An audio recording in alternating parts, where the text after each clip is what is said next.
चलिए आईसीआई के YouTube channel पे आपका स्वागत है। आज टॉपिक शुरू करते हैं कि torque on electric dipole in uniform electric field. देखिएगा, ये यूनिफॉर्म इलेक्ट्रिक फील्ड है, ठीक है। इलेक्ट्रिक फील्ड लाइंस के टाइम पर हमने बता दिया था, इलेक्ट्रिक फील्ड लाइंस के जरिए इलेक्ट्रिक फील्ड की इंफॉर्मेशन दी जा सकती है। जैसे यूनिफॉर्म इलेक्ट्रिक फील्ड है, नॉन यूनिफॉर्म इलेक्ट्रिक फील्ड है। भाई नॉन यूनिफॉर्म है तो डायरेक्शन की वजह से है कि मैग्नीट्यूड की वजह से है, ठीक है। अगर मान लीजिएगा एक ही डायरेक्शन में और इक्वल स्पेसिंग है, स्पेस गैप बराबर है, तो यूनिफॉर्म इलेक्ट्रिक फील्ड है। अगर इस तरह से आ रहा हो कि अगर स्पेस तो गैप तो बराबर है दोनों के बीच में सब में, लेकिन डायरेक्शन अलग अलग है। देखिए इलेक्ट्रिक फील्ड यहां पर, इलेक्ट्रिक फील्ड की डायरेक्शन इधर, यहां पर इधर, यहां पर इधर, तो यहां पर डायरेक्शन अलग अलग है लेकिन मैग्नीट्यूड क्या है, सेम है। यहां के लिए देखिएगा, इस तरह से बात कहें तो यहां पे देखिएगा, यहां पर स्पेस अलग अलग है, गैप इलेक्ट्रिक फील्ड लाइंस में अलग अलग है। इसका मतलब मैग्नीट्यूड अलग अलग है लेकिन डायरेक्शन सबकी क्या है, सेम है। क्लियर यहां तक? अब बात को सुनो, ये मान लीजिएगा कोई यूनिफॉर्म इलेक्ट्रिक फील्ड है। क्लियर यहां तक? ये यूनिफॉर्म इलेक्ट्रिक फील्ड है, यहां पर ये कोई चार्ज रखा हुआ है। चार्ज क्या की डाइपोल है, डाइपोल के दोनों चार्जेस है, माइनस क्यू प्लस क्यू, ठीक है। ये माइनस क्यू चार्ज हो गया और ये हो गया आपके लिए प्लस क्यू चार्ज, चार्ज रखा हुआ है, ठीक है ना। अब देखो बात को, ठीक है। ये इलेक्ट्रिक फील्ड की डायरेक्शन हो गई इधर की तरफ, इलेक्ट्रिक फील्ड की डायरेक्शन हो गई, यह डायरेक्शन इलेक्ट्रिक फील्ड की है। अब देखिएगा, इलेक्ट्रिक फील्ड में, इलेक्ट्रिक फील्ड है कहीं पर भी, इलेक्ट्रिक फील्ड में कोई भी चार्ज रखा हो, ठीक है। फॉर एग्जाम्पल ये कोई चार्ज रखा है Q, तो उसके अराउंड इलेक्ट्रिक फील्ड क्रिएट हो गया। अब इलेक्ट्रिक फील्ड में जैसे ही कोई दूसरा चार्ज आता है, जैसे ही कोई दूसरा चार्ज यदि अपन लेके आए, ठीक है, तो इस चार्ज पर यहां का इलेक्ट्रिक फील्ड फोर्स अप्लाई करेगा, जिसको क्या कहेंगे, इलेक्ट्रिक फोर्स। और उसकी वैल्यू होती है F equal to q zero E. E क्या है, इलेक्ट्रिक फील्ड, और क्यू जीरो वो चार्ज जिस पर इस इलेक्ट्रिक फील्ड के कारण फोर्स लगता हो, ठीक है ना। ठीक है, अब देखिएगा, तो यहां की बात करें तो यहां पे देखिएगा फोर्स लगेगा, ठीक है। तो अब देखिएगा यहां पर इसके कारण पॉजिटिव चार्ज पर तो फोर्स इलेक्ट्रिक फील्ड के डायरेक्शन में, नेगेटिव चार्ज पे फोर्स इलेक्ट्रिक फील्ड के अपोजिट डायरेक्शन में। मतलब इस पे फोर्स लगेगा इधर की तरफ, F फोर्स लगा, और इस पर फोर्स लगा इधर की तरफ, दोनों पे फोर्स सेम ही लगेगा, बस डायरेक्शन अपोजिट हो जाएगी। क्यों? इलेक्ट्रिक फील्ड यूनिफॉर्म है और दोनों के चार्ज का मैग्नीट्यूड भी इक्वल ही है, ठीक है। बस डायरेक्शन अपोजिट हो जाएगी। अब होगा क्या, इस फोर्स की वजह से ये रोटेट करने लगेगा, ठीक है ना। एंगुलर डिस्प्लेसमेंट ट्रेवल होने लगेगा, ठीक है। अब होगा क्या, देखिएगा इस तरह से समझो आप बात को कि फॉर एग्जाम्पल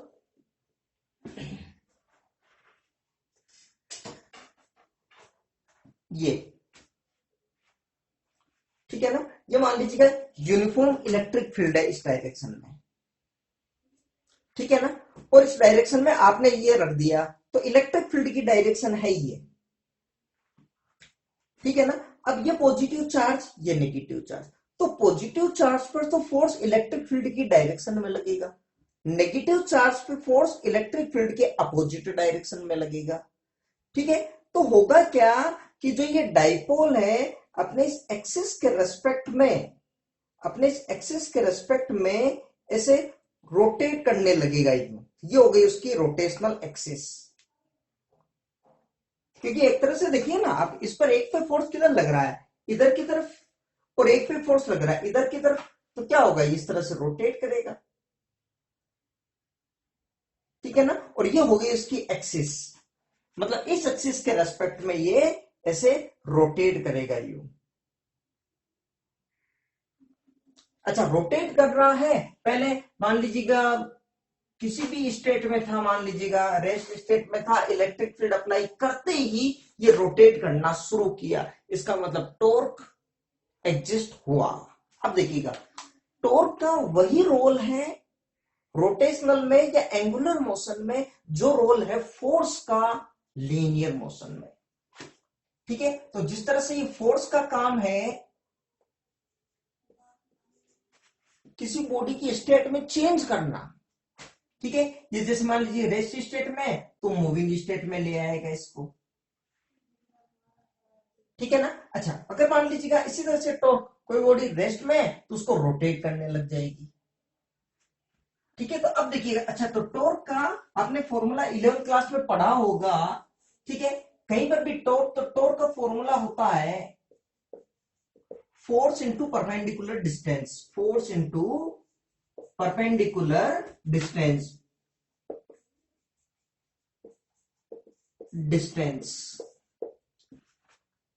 ठीक है ना। अब देखिएगा बात को सुनो, ये इस एक्सिस के रेस्पेक्ट में मूव कर रहा है यूं, ये तो एक्सिस होगी और ये रोटेट कर रहा है यूं, ठीक है। ये हो गया फोर्स, ये डिस्टेंस है आपके लिए डी,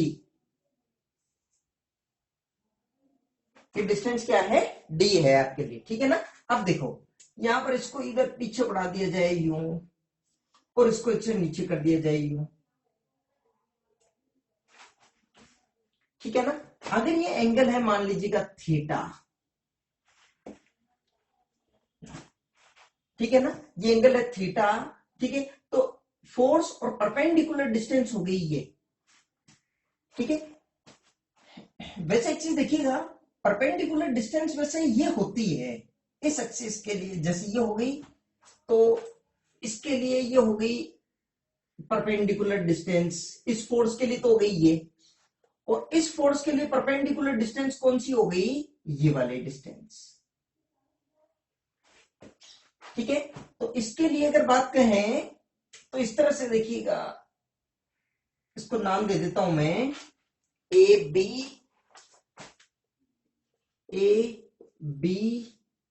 इसको नाम दे दिया ओ पी और क्यू, ठीक है ना। ये एंगल थीटा, ये भी एंगल कितना होगा बताएंगे, ये भी तो एंगल थीटा ही है, ये भी एंगल क्या हो गया, थीटा ही हो गया, ठीक है। अब देखिएगा, तो फोर्स इंटू परपेंडिकुलर डिस्टेंस, इस फोर्स के लिए परपेंडिकुलर डिस्टेंस क्या होगी, बी पी, और इस फोर्स के लिए परपेंडिकुलर डिस्टेंस क्या हो गई, पी क्यू, ठीक है। तो फोर्स यदि एफ लेते हैं तो एफ इंटू परपेंडिकुलर डिस्टेंस कौन सी होगी इसके लिए, तो बी पी प्लस, और ये वाला फोर्स, अच्छा दोनों फोर्स एक ही डायरेक्शन में रोटेट कराने की कोशिश करेंगे, ये फोर्स तो परपेंडिकुलर डिस्टेंस क्या हो गई, पी क्यू। अगर एफ कॉमन ले लेंगे तो देखो ये क्या बन गया, B P plus P Q. आप बताएंगे आप, B P plus P Q किसके इक्वल हो गई, बी क्यू के, या एफ इंटू बी क्यू, ये परपेंडिकुलर डिस्टेंस हो गई यहां पर, टॉर्क को लिखते हैं टो से, ठीक है। अब देखिए बी क्यू कैसे निकालेंगे, तो वही कंपोनेंट जैसे अपन ने पहले डिस्कस किया। अब देखिएगा कंपोनेंट में अगर कहीं पर भी राइट एंगल ट्राइंगल बन रहा हो, कहीं पर भी राइट एंगल ट्राइंगल बन रहा हो, तो हमेशा ध्यान रखना कंपोनेंट होंगे हाइपोटेन्यूज के, ठीक है। अगर मान लीजिएगा ये वैल्यू है जेड, ये एंगल है थीटा, ठीक है, तो जिस साइड में एंगल बन रहा है, जिस साइड पर, वो कंपोनेंट होता है कोस का, बचा हुआ है साइन का, मतलब ये जेड है तो ये क्या होता है, जेड कोस थीटा, और ये क्या होगा, जेड साइन थीटा, क्लियर हो, ठीक है। अब बात को सुनो, देखो यहां पे ये वैल्यू कितनी है, डी है, ये कितनी है, डी, ये एंगल है थीटा, ठीक है। तो डी का ये एंगल थीटा है, तो ये कंपोनेंट तो क्या हो जाएगा, डी कोस थीटा, और ये वाला कंपोनेंट क्या हो जाएगा, डी साइन थीटा। तो बी क्यू की जगह में क्या लिख दूं डायरेक्टली, डी साइन थीटा, या फिर साइन थीटा निकाल लो। इन ट्राइंगल बी क्यू, मतलब इन ट्राइंगल कौन सा ले लिया हमने, A B Q, sine theta क्या होगा, देखो देखिए, साइन थीटा इक्वल टू क्या हो जाएगा, देखो, परपेंडिकुलर अपॉन हाइपोटेनियस, तो परपेंडिकुलर क्या हो गया, B Q upon A B, तो बी क्यू अपॉन डी, तो देखो बी क्यू की वैल्यू क्या हो गई, क्रॉस मल्टीप्लाई कर लो, डी साइन थीटा, तो बी क्यू बराबर क्या हो गया, डी साइन थीटा। ठीक है, तो टो बराबर क्या हो गया, एफ।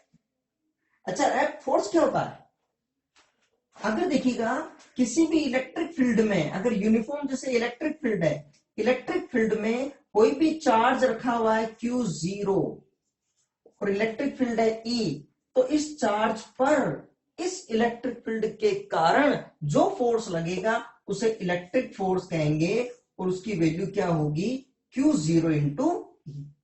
ये हो गया फोर्स, चार्ज, ये क्या हो गया, इलेक्ट्रिक फील्ड। ठीक है, तो यहां पर F बराबर क्या हो जाएगा, Q इंटू ई। यहां पर भी F देखिएगा, फोर्स एक वेक्टर क्वांटिटी है। ठीक है, अगर माइनस का Q चार्ज है तो फोर्स उतना ही लगेगा जितना प्लस Q0 पर, बस फर्क ये पड़ेगा कि इसके ऊपर तो फोर्स लगेगा इलेक्ट्रिक फील्ड की डायरेक्शन में, इस पर अपोजिट डायरेक्शन में इलेक्ट्रिक फील्ड के। ठीक है, तो फोर्स की वैल्यू सेम ही है, यहां मैग्नीट्यूड है। F बराबर क्या रख दू फिर मैं, Q इंटू ई, तो F बराबर भी आपने रख दिया QE, तो F इक्वल टू QE, ये दोनों वैल्यू रख देते अपन, तो टॉर्क बराबर क्या हो गया, QE। ठीक है, और BQ की जगह क्या रख दिया, D साइन थीटा। और अब देखिए ध्यान से देखो, Q इंटू डी,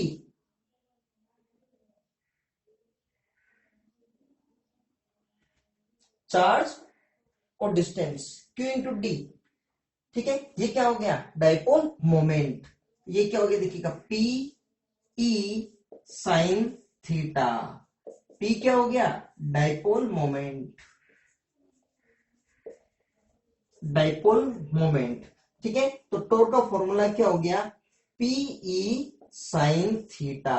और अगर वेक्टर फॉर्म में लिखना है, वेक्टर फॉर्म में, तो टॉर्क बराबर क्या हो जाएगा, P क्रॉस E, के ए क्रॉस बी क्या होता है, ए बी साइन थीटा, तो टॉर्क बराबर हो गया P क्रॉस E या PE साइन थीटा। ठीक है, क्लियर, यहां तक आप लिख लीजिएगा इसको।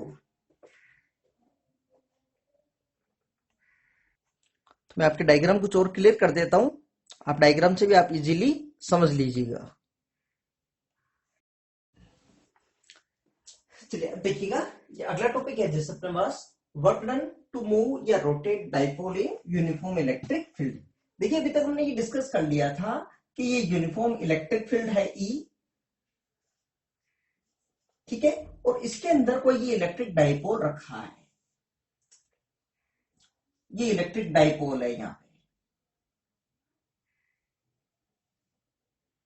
ठीक है ना, अच्छा, और ये वाला एंगल हो रहा होगा उस पर थीटा, फॉर एग्जाम्पल ये वाला एंगल थीटा हो रहा होगा, ये डायरेक्शन में इलेक्ट्रिक फील्ड की ही है।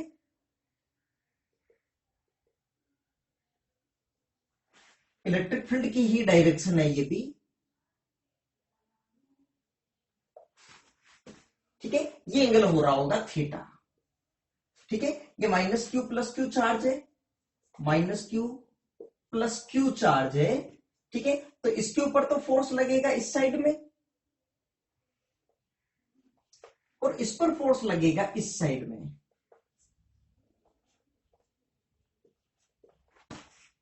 ठीक है ना, और फोर्स की वजह से जो ये डाइपोल है ये एक तरह से रोटेट होने लगेगा। टॉर्क हमने डिस्कस कर लिया था, ठीक है ना, और हमने डिस्कस कर लिया था टॉर्क क्या था, वो PE साइन थीटा, ये था टॉर्क। क्लियर, अब देखो बात को सुनो, अब जब ये रोटेट होगा तो वर्क डन होगा। देखिएगा, वर्क डन लीनियर मोशन में देखना, समझना पहले बात कि अगर ही मान लीजिएगा M कोई ब्लॉक है जिसका मास है जैसे ही आप फोर्स अप्लाई करते हैं ये अपनी जगह से डिस्प्लेस्ड होगा। मान लीजिएगा यहां तक आ गया और डिस्प्लेसमेंट ट्रेवल हो गया सपोज x। ठीक है, तो वर्क डन क्या होगा, एफ डॉट एक्स, और डिस्प्लेसमेंट एस लिखते हो तो एफ डॉट एस हो जाएगा। ठीक है, एक फॉर्मूला और भी होता है वर्क डन का, इंटीग्रेशन एफ डॉट डीएक्स। दोनों में क्या डिफरेंस है, कौन सा फॉर्मूला कब लगाते हैं? देखिएगा, ये वाला फॉर्मूला तो तब अप्लाई करते हैं जब फोर्स यूनिफॉर्म हो, चेंज नहीं हो रहा हो, कांस्टेंट हो। ठीक है ना, और ये वाला फोर्स तब लगाते हैं जब फोर्स यूनिफॉर्म नहीं हो, नॉन यूनिफॉर्म हो। ठीक है, फॉर एग्जांपल कि जैसे F बराबर ये दे दिया आपने 3 न्यूटन से, ठीक है, 2 मीटर से डिस्प्लेस कर दिया। ठीक है, तो हर जगह यहां से 2 मीटर तक डिस्प्लेस करने में हर जगह 3 न्यूटन का ही फोर्स हो रहा होगा। तो वर्क डन का फॉर्मूला इस तरह से लगा सकते हैं, फोर्स भी इधर ही है, डिस्प्लेसमेंट भी इधर ही है, तो एफ एक्स कोस 0 डिग्री, कोस 0 डिग्री की वैल्यू 1, एफ की जगह 3, इसकी जगह आ जाएगा 2।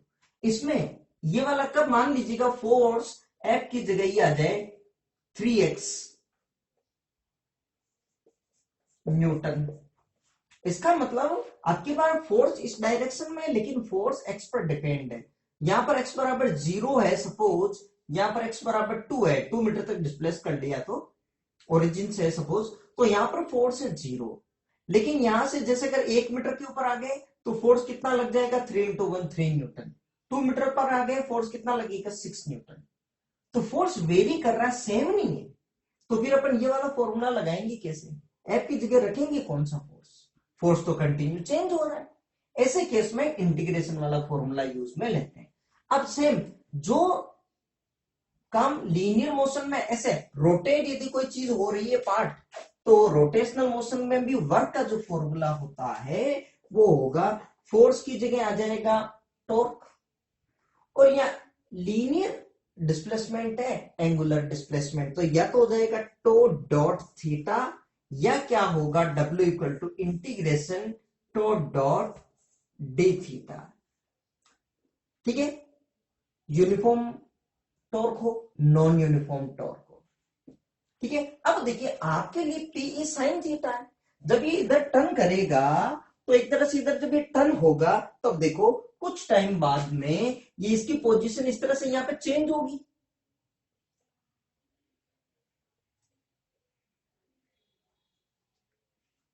इस तरह से चेंज हो जाएगी इसकी पोजीशन।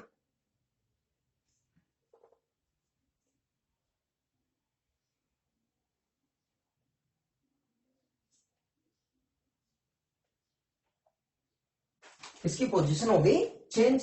ठीक है, अब की बार भी फोर्स तो इस पर इधर ही लग रहा होगा,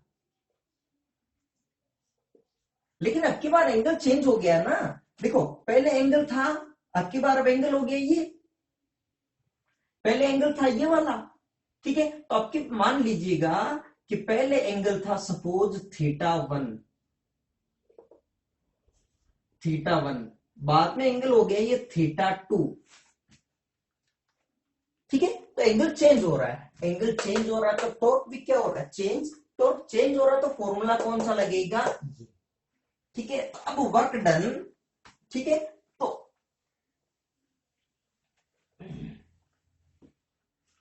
तो वर्क डन क्या हो गया, तो work done to move, work done to rotate from angle θ1 to θ2, तो W बराबर क्या हो जाएगा, टो डी थीटा। टॉर्क और डी थीटा के बीच में एंगल कितना हो जाएगा, 0 degree, d theta cos 0 degree. Torque और एंगुलर डिस्प्लेसमेंट, ठीक है, ये है एक्सियल वेक्टर। एक्सियल वेक्टर होते ही वही केवल 5 एक्सियल वेक्टर है। ठीक है, angular displacement, angular velocity, angular acceleration, torque और एंगुलर मोमेंटम से। ठीक है, इनकी डायरेक्शन उस प्लेन के परपेंडिकुलर होती है जिस प्लेन में मोशन कर रहा है।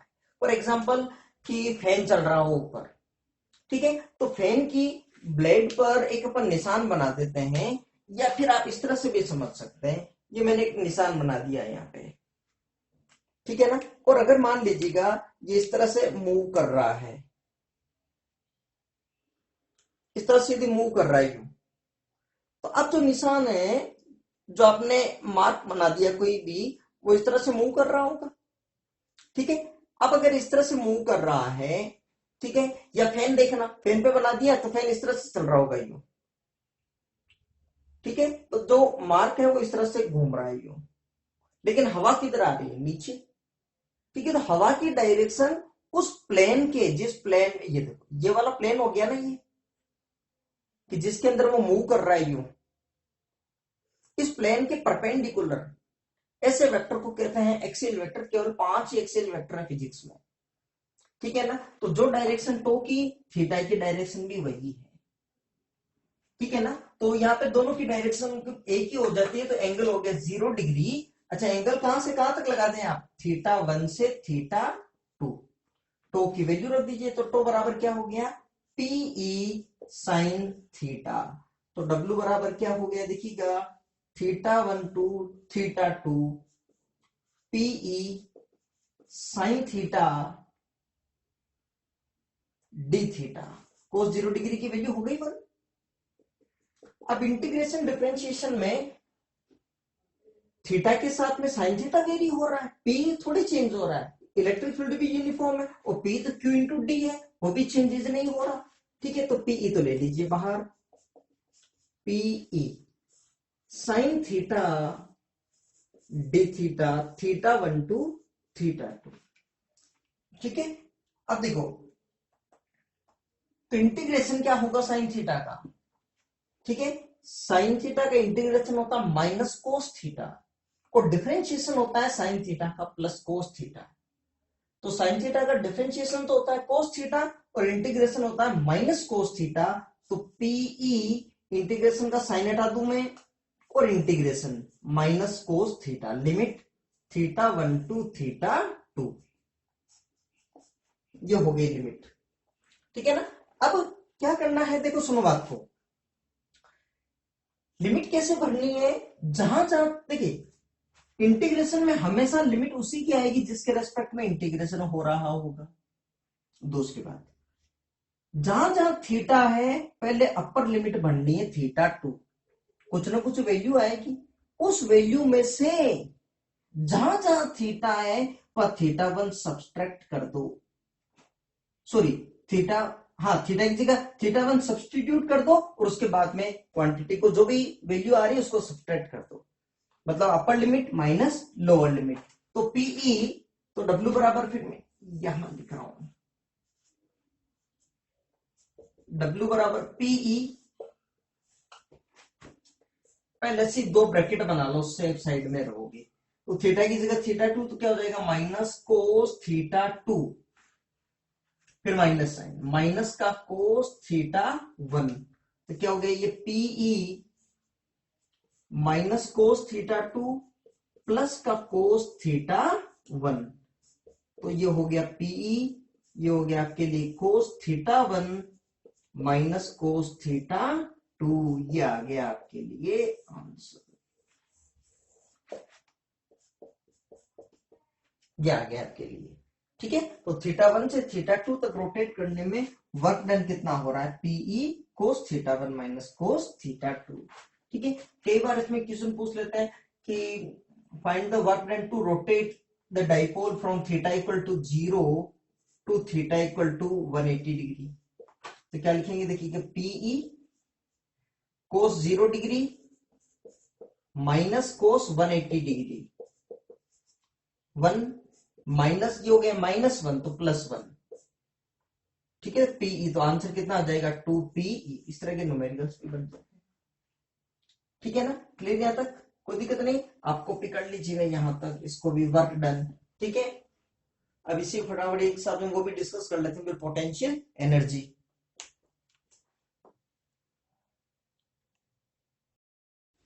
चल देखो, अभी जस्ट पहले वाले टॉपिक में हमने अभी जस्ट ये डिस्कस कर लिया था कि वर्क डन, ठीक है, θ1 से कि ये डाइपोल यूनिफॉर्म इलेक्ट्रिक फील्ड में रखा है और ये इस तरह से टर्न होगा यूं, ठीक है। तो अगर मान लीजिएगा कि ये इलेक्ट्रिक फील्ड की डायरेक्शन हो गई, ठीक है, और ये डाइपोल, ये भी एंगल बना हुआ है θ1, ठीक है, और बाद में ये इस तरह से मूव कर रहा था, एंगल हो गया होगा θ2। तो θ1 से θ2 तक मूव करने में जो वर्क डन होता था वो वर्क डन हमने लिख लिया था, वो W बराबर आया था PE cos θ1 minus cos θ2। W equal to PE और cos θ1 माइनस cos θ2, ये आया था वर्क डन, ठीक है। पोटेंशियल एनर्जी क्या है देखिएगा, तो डाइपोल को 90 डिग्री से किसी अनोदर एंगल तक मूव करने में जितना वर्क करना पड़े वही पोटेंशियल एनर्जी में कन्वर्ट हो जाएगा, ठीक है। तो पोटेंशियल एनर्जी का मतलब वर्क डन ही हो गया, ठीक है ना। लेकिन कब, जब इस वर्क डन का फॉर्मूला क्या था, टो इंटू डी थीटा, तो θ1 से θ2 की बजाय क्या लिख दीजिए आप, 90 डिग्री से थीटा तक। तो 90 से थीटा एंगल तक मूव करने में जितना भी वर्क करना पड़ेगा वो वर्क क्या कहलाएगा, पोटेंशियल एनर्जी, ठीक है। या तो आप डायरेक्टली इस फॉर्मूले में रख दीजिएगा, भले θ1 की जगह 90, θ2 की जगह रख दो थीटा, तो cos 90 0 माइनस cos थीटा, तो 0 माइनस cos थीटा, तो आंसर क्या आ जाएगा, माइनस PE cos थीटा, ये आ जाएगी पोटेंशियल एनर्जी। या फिर आप एक बार वापस कर लीजिए, भले टो की वैल्यू रख दीजिएगा, टो बराबर हो गया आपके पास PE साइन थीटा, ठीक है। तो टो वैल्यू रख दी, तो यू की वैल्यू कितनी हो गई, 90 डिग्री से theta, PE sign theta d theta, PE वही बाहर ले लें इसके अंदर, ये हो गया PE आ गया बाहर, 90 डिग्री से थीटा एंगल तक साइन थीटा और डी थीटा, क्लियर गया तक, ठीक है। तो साइन थीटा का डिफरेंशिएशन क्या हो जाएगा, माइनस कोस थीटा, तो PE और ये वैल्यू क्या हो गई, माइनस कोस थीटा और 90 डिग्री से थीटा, तो PE, अब देखिएगा पहले थीटा की जगह थीटा रख दूं तो माइनस कोस थीटा, फिर माइनस थीटा की जगह 90 डिग्री, ठीक है, तो माइनस कोस 90 डिग्री, ठीक है ना। तो ये वैल्यू कितनी होगी देखिएगा, PE ये होगी माइनस का कोस थीटा और प्लस 0, मतलब आंसर क्या आ गया, minus PE cos theta, minus PE cos theta, ये क्या आ गई, पोटेंशियल एनर्जी, ठीक है। हाँ, वेक्टर फॉर्म में इस तरह से भी लिख सकते हैं A डॉट B, और इन वेक्टर फॉर्म के अंदर लिखना है तो U equal to minus P dot E, क्योंकि यहाँ पे या फिर यहाँ पे थीटा किस किस के बीच में एंगल हो गया, कि मतलब डाइपोल मोमेंट और इलेक्ट्रिक फील्ड के बीच में एंगल है, ठीक है। क्योंकि देखिएगा अगर यहाँ की भी बात करें तो इस तरह से मान लीजिएगा कि जैसे ये इलेक्ट्रिक फील्ड है, ठीक है ना, और ये डाइपोल है, अगर मान लीजिएगा ये डाइपोल हो गया इसके अंदर, ठीक है। तो ये वाला एंगल, इन दोनों के बीच में एंगल जो भी बन रहा है, ये एंगल कितना हो गया होगा, theta, minus q plus Q, तो ये डायरेक्शन होगी P की और ये डायरेक्शन किसकी है, E की, इन दोनों के बीच में एंगल हो गया थीटा, ठीक है, माइनस PE या फिर माइनस PE कोस थीटा हो गया, ठीक है। या फिर ये दे, अब देखिएगा if theta equal to 0, if theta equal to 0 degree, cos 0 degree की वैल्यू कितनी होगी, 1, तो U की वैल्यू क्या हो गई, माइनस PE, कोस 0 डिग्री की वैल्यू हो गई 1 माइनस PE, ठीक है, ये हो गई मिनिमम एनर्जी, ठीक है। एक बात और, if theta equal to 180 degree, तो कोस 180 डिग्री की वैल्यू होगी आपके पास -1, तो U की वैल्यू क्या होगी, प्लस PE, ये वैल्यू हो जाएगी U की, क्योंकि माइनस PE ये हो गया -1। अब एक बात सुनना, एनर्जी स्केलर क्वांटिटी है, स्केलर क्वांटिटी में माइनस साइन रिप्रेजेंट करता है मैग्नीट्यूड को, ठीक है। -4 जूल +4 जूल में एनर्जी कौन सी ज्यादा, +4 जूल एनर्जी ज्यादा है, ठीक है। लेकिन वेक्टर क्वांटिटी में माइनस साइन सिर्फ और सिर्फ डायरेक्शन को रिप्रेजेंट करता है, मैग्नीट्यूड का कोई रोल नहीं है, ठीक है। ठीक है, जैसे -4 न्यूटन +4 न्यूटन, तो कौन सा ज्यादा है, दोनों इक्वल ही है, ठीक है ना। तो यहाँ पे बस -4 न्यूटन का मतलब ये हो गया कि भाई प्लस का 4 न्यूटन नीचे है, ठीक है। अब देखिएगा, तो ये हो गई मिनिमम एनर्जी, ये हो गई मैक्सिमम, U = U मिनिमम, और ये U = क्या हो गई, U मैक्सिमम, मैक्सिमम बराबर +PE।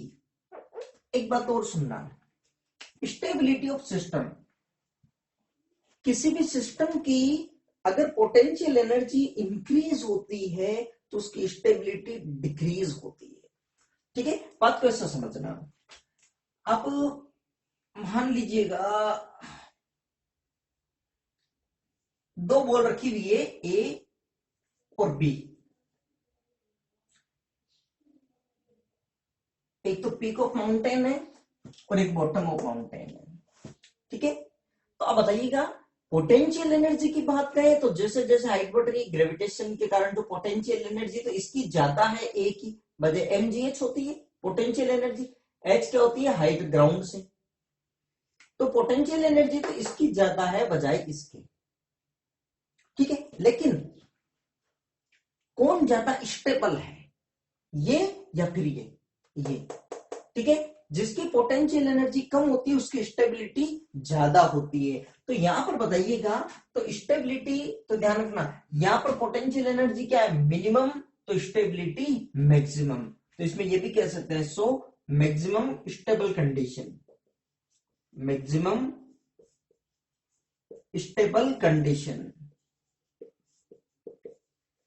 और यहां पे बात करें, यहां पे थीटा 180 डिग्री, तो पोटेंशियल एनर्जी क्या है, मैक्सिमम है, मतलब स्टेबिलिटी मिनिमम, तो ये कह सकते हैं minimum stable condition, minimum stable condition. Clear, समझ में आ रही मेरी बात, ठीक है। तो ये वाली चीजें हो गई, स्टेबिलिटी हमेशा पोटेंशियल एनर्जी के बेसिस पर डिसाइड होती है, क्लियर यहां तक, ठीक है। तो ये भी हो गया आपके लिए, ये हो गया आपके लिए पोटेंशियल एनर्जी स्किल, ठीक है। तो work done to rotate to move the dipole from 90 degree to any other angle theta in uniform electric field is converted into the potential energy of electric dipole, ठीक है। लिख लीजिएगा, thank you.